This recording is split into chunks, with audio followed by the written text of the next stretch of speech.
Tayvan'a gelip de kaldım da uzak dayıma canlı bulutlu orayı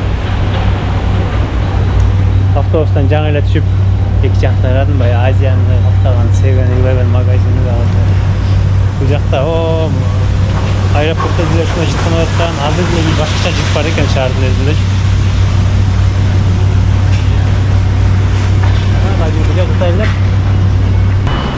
Дагы бир айта кетчү нерсе, эмнеге элдер өнүккөн өлкөлөргө жашаганы качышат. Себеби мына карагыла, бул Казахстанда 606 автобус жолдо келе жатат дейт. Минутасында толук көрсөтүп берет. Так алыс байкасаңар 606 автобус келе жатат. Камерадан көрүнбөшү мүмкүн, бирок мен көрүп турам 606. Бул айткан минутада эч адашпай келе жатат. Азыр мен ушуга отуруп кетем. Башка өнүккөн өлкөлөрдө эми автобус келбей да калышы мүмкүн. Убактысына карабайт аларчы. Азыр мен сурайм, буларда нактылай акча берсе болобу же болбойбу деп.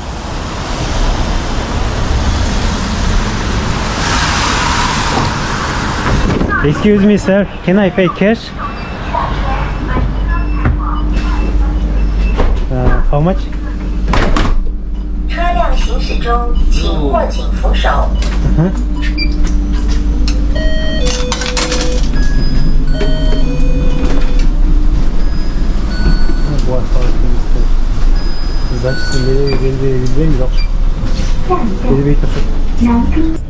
Bundan keyin Tayvan'dan долларда түшүрөйүн. Бул жакта себеби валютасы жаңы Тайвань доллары. Ошого адашпагыла. Анан азыр жол кирген өзү $15 болчу. Мен 20 салып койгом. Ошондо $5 ашыкча салып алдым. $1 3 сомго барабар болот. Ошондо 15 сом ашыкча берип койдум. Көрсө автомат ал котуча сдача бербейт экен. Анан кийин автобустун айнегинен көрсөтөйүн. Saat 10 болайын деп калды, 9:53. Мына Мейкин деген досум жазыптыр. Ушул балага Тайваньда окуп, көрүнүп атабы жазуусу. Иштеп кеткен, азыр Америкага кеткен, Чикагодо. Кеткен бир айдай болуп калды окшойт. Көрсөтөйүн десем, бул жакта тосмо бар экен го. Тайваньда мен байкаганымча үйлөр ушундай көрөң, бос, аябай маанайды түшүрө турган түстө экен. Бул жерде жамгыр жаайт, жана дайыма булуттуу, үйлөрү дагы мындай маанайды түшүрөт экен. Анан бул жерде кытайлар жашайт, жана кытайлардын мүнөзү билесиңер, өзү дайыма мындай күлбөйт, мындай серьезно жүрүшөт да, оор басырыптуу. Анан буларды көргөндө мындай сени жаман көргөндөй сезилет экен. Үйлөрүң карасаңар мындай боппуз. Жамгыр жай берип, суу агып, мындай көгөрүп да кеткен. Ага ошонусу жакпады. Мындай ачыгыраак түстө мындай курушса болмок экен деп койдум.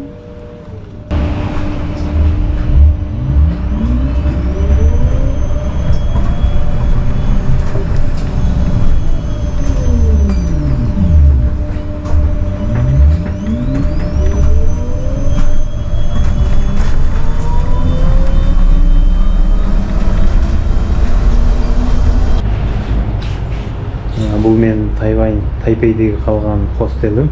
Эң арзан хостелдердин бири. Аты Meirooms Taipei. Баасы күнүнө бир түнгө $21.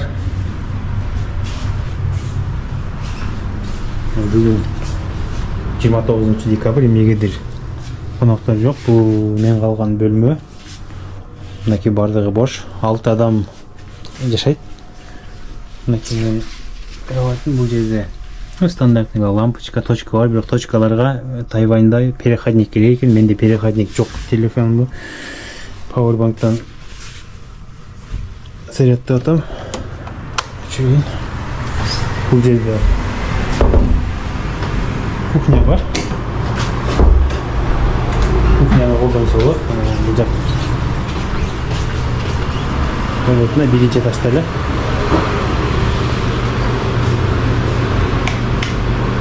Бул жерде эртең мененки тамак бекер берилет. Жана башка убактарда өзүңүздөр келип тамак бышырып кетесиңиздер болот экен. Тайваньда мен тамактарын жеп акчамды түгөтөйүн. Мындай таптуу жегени келдим. Өзüm de Kıtay'a okşaşmın. Bana barda öyle Kıtayca söyleyip kalıp bir sözün düşünsem öyleyim.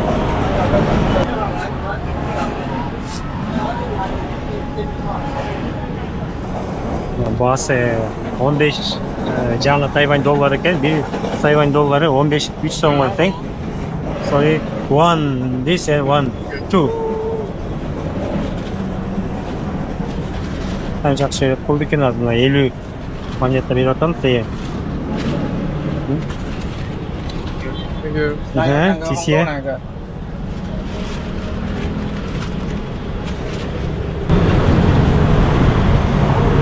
Дорога түшүндү Кытай эмес экенин. Англисче сүйлөп баштадым. Азыр буну эми бир жерге отуруп алып жеп көрөбүз. Ысык кезинде. Бул жактын Nike магазин экен. Айтмакчы мен өзүмө жайкы бут кийиммен жүрөм дагы делечи. Бут кийим алышым керек эле, бут кийимдерге кымбат бул жакта. 80-90-100 доллар керек болот да.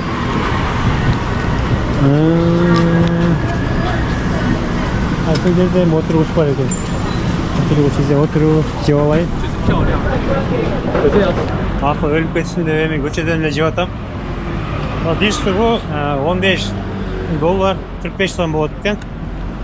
Колго тийген жеп атам.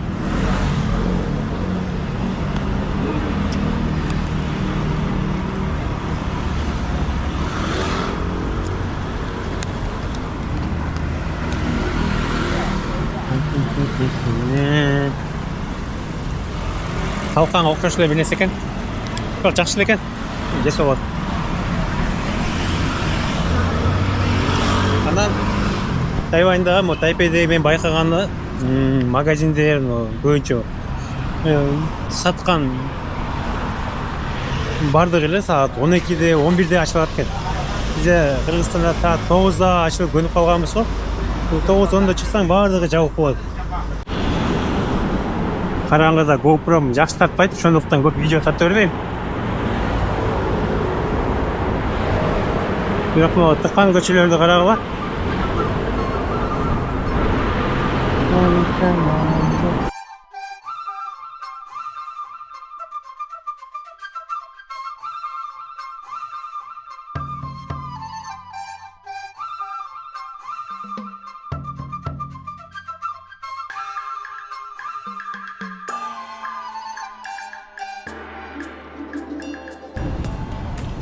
Мен жаткан хостелге Тайвань улуттук университети жакын экен. Биринчи экскурсиямды ушул университеттен баштайын дедим.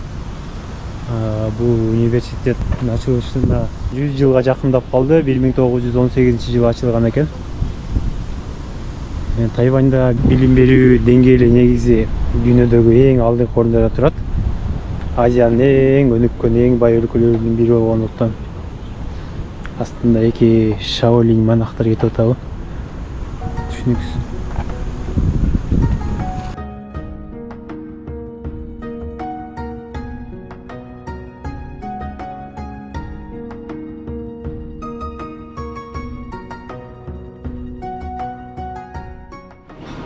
Tayvan'ın magazinlerin birine geldik. Bu dünyaluk seyit magazin o Carrefour деген. Балар өзү орточо эле шаар боюнча, бирок мен үчүн абдан кымбат болуп сезилди мына. Mandalинler өзү Кытайда чыгат. Bir paketi 159 доллар дейт, бул деген 450 сом. Элестеттири Кыргызстанда канча сом, бул Тайваньда канча сом. Кытайда чыгат бул болсо. Ал кызыктуу нелерди айтып берейин. Банандын баасы, банан деле жакын арада өсөт. Bir paketi мына. Менин байкашымча 59-62 да. Эми айырмасы жок. Bir pakette 6 штук, 7 штук бар екен. 180 сом. Елестеткіле қандай қымбат кило 1 штук 30 сомнан 25 сомнан айланып қалады. Ал деген абдан қымбат деген. Ондағы сілерге бір қызықты нәрсе көрсетіп берейін. Нанның басы. Bir nan 40 eкен. 40 деген 120 сом. Шунчадан 120 сом екен. Елестеткіле бізде бұл 40 сом. 35 сом болушы мүмкін. Балалар айырмасы тіле жоқташ керек енді. Бұл көбінше қытайша жазылған, мен аны түшінген жоқпын шынында. 24 болуы бұл 40 елі өткен. Айырмасы тіле жоқ екен. 120 мақұл енді. Бинан алайын. Чипсылар 120 сом көбінше. Өзде 41 дейді. 120 сомнан жоғары башталады екен. Подгузниктердің басын айтпайлы қой, ең қаншадан башталады. Мынаки күріштің ең арзандары бұлар ұқсайды.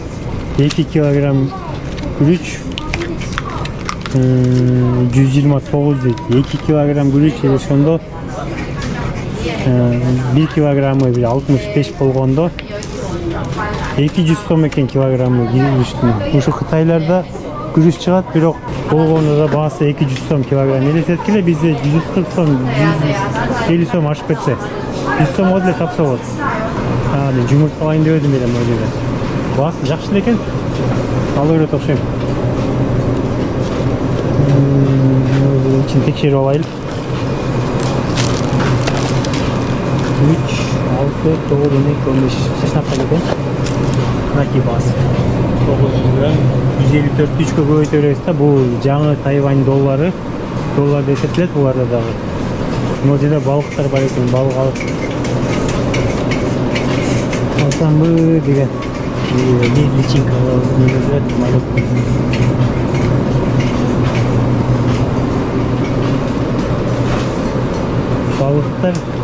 Балык алса болот экен, негизи арзан экен мына жердечи. Мына тараз кушулган балык 150 сом. Мен бул кымбат эмес деп ойлойм. Макул балыкты коюп турайын. Акарачка бул жерден албайм, халал эмес. Бирок баалары арзан эле экен ушул жерде. Акарачканын баасы арзан экен. Эмнеге жер жемиш кымбат? Кече жаңылыктардан угуп калдым эле. Кытай менен Тайваньдын ортосунда түшүнбөстүктөр болуп, Кытай кааласа бойкот кылып коет, кааласа ачып коет. Кытайдын маанайына жараша болот экен да.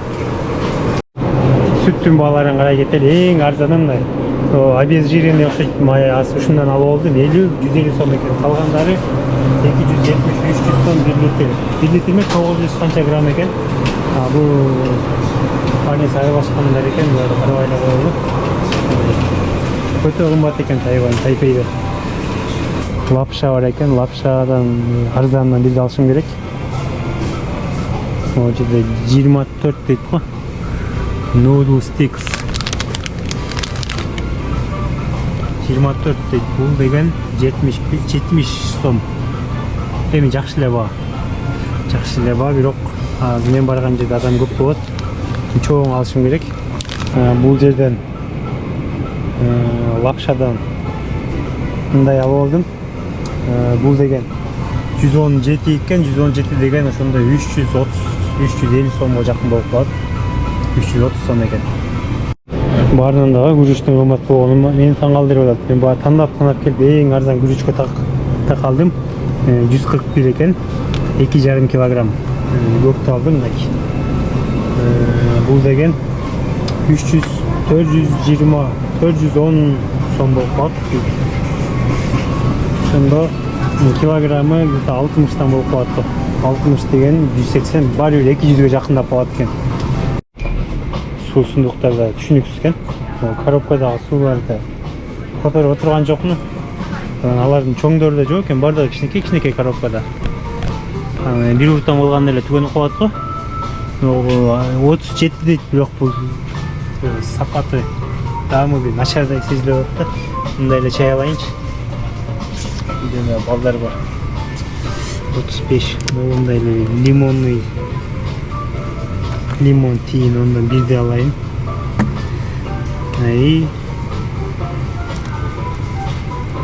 Эмне болсам? Мейли мынагу. Алма же груша эмне эле. ауыл айны оор болса болот. Ауыл айны 11 эле болот.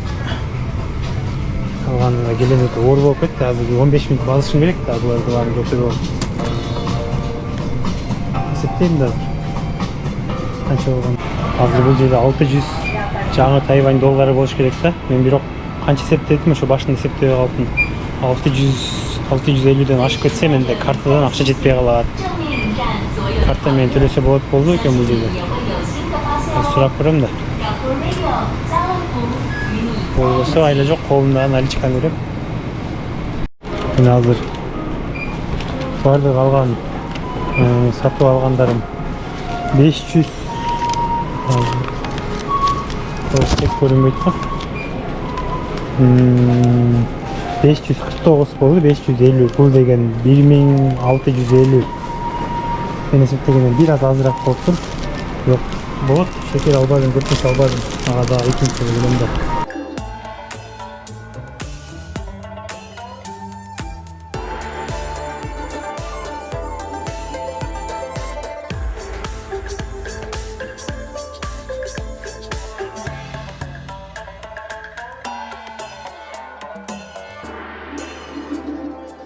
Karta menен geldim.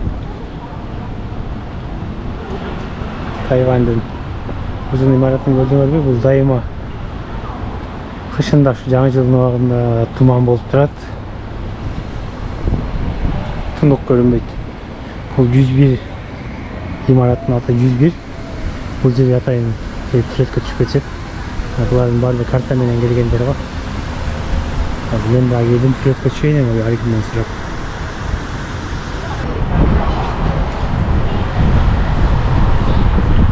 Hazır ошол имараттын жанына барам.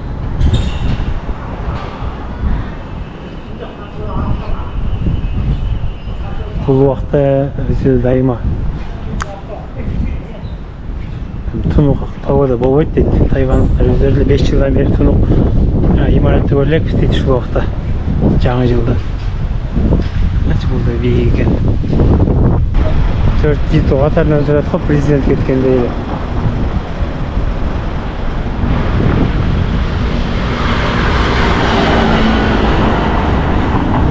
Taipei şehrine bağ verdim, abdan tıkan şehir eкен. Бардык ereceleri var. Бардыгы план менен tıkan kurulgan. Менин Тайванда окуп жашап кеткен бир досум айтты эле, асфальттарынан бир тешик таппайсың Тайвандын көчөлөрүнөн депчи. Анан 2-3 күндөн бери издеп жүрөм, досума тийишейин деп асфальттын тешиктерин издеп. Чын эле жок экен. Дагыдан эле таап элекмин. Мынаны байкасаңыздар, линиялары, разметкалары бардыгы ордунда өчүп кеткен эмес. Болбосо жайында бул жакта аба ырайы абдан ысык болот.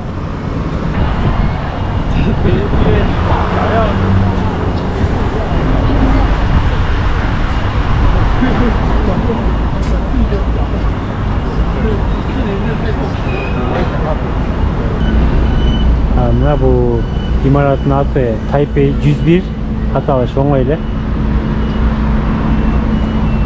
Арка жагындамы. Бул эскерте кетсем, жетип бирөөгө канчадыр бир көп балга туруштук бере ала турган имарат. Үйгө эмей кетейин деп жолдо адашып баратсам, бул жакта бир кипиш движение болоптур. Караш, абдан кооз. Бул жерде калдым уже.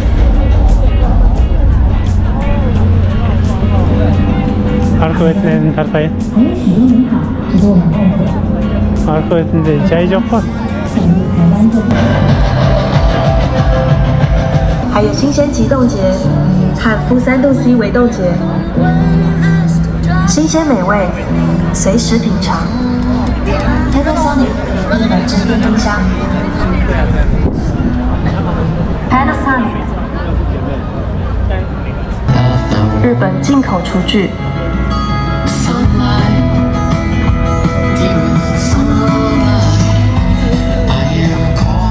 日本进口整体卫浴，最有温度的浪漫相处，贴心陪伴。Panasonic 为您提供住宅空间的全方位服务。Panasonic 感受时间的。 Мен азыр Тайбэйде автобустардын кандай колдонулушун көрсөтөм. Буларда кээ бир жерлерде автобустун остановкалары, автобустун жолдору өзүнчө линияларга бөлүнгөн. Шаар кичинекей болгонуна карабай көчөлөр абдан кенен.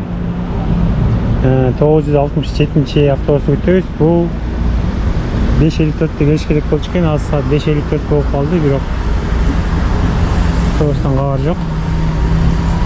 Табличканы карайлы, качан келет экен өзү ошол жерде маалымат бар. 967 деген жокпу. Бар экен, 6 минуттан кийин келет экен. Картада демек тура эмес экен. 6 минут күтөбүз гана. Ровно 6. Биздин автобусубуз келейин деп калды. 967 coming soon деп чыгат англисче. Автобуста төлөөнүн 2 жолу бар. Карта менен төлөсө болот жана нактабай 15 жаңы Тайвань доллары. Бул 3 сомго барабар. Минималдуу жол кире 45 сом болот, 100 сомго. Башка экен. Мына байкасаңыздар, Тайвань шаары, Тайпей шаары кичинекей болгонуна карабастан көчөлөр абдан кеңири. Көптөн күткөн 967 автобусубуз да келип калды, бирок буга түшө берсек болобу? Эле түшө алат, мен деле түшө берейин.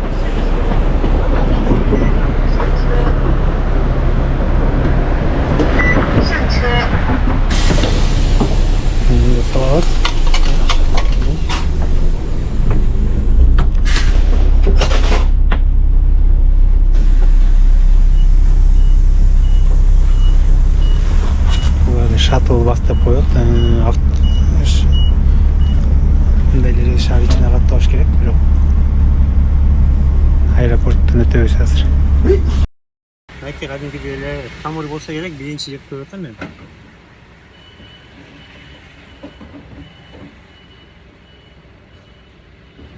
Чай ичинде чөптөр.